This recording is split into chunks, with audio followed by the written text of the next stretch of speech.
Pinasalamatan at pinuri ng Malacanang ang Philippine Humanitarian Team na nakabalik na matapos tumulong sa mga biktima ng lindol sa Myanmar.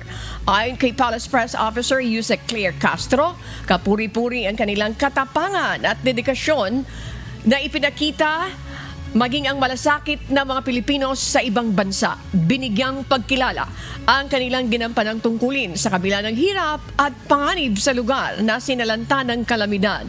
Tiniyak ng pamahalaan ang buong suporta at pasasalamat sa mga miyembro ng naturang misyon.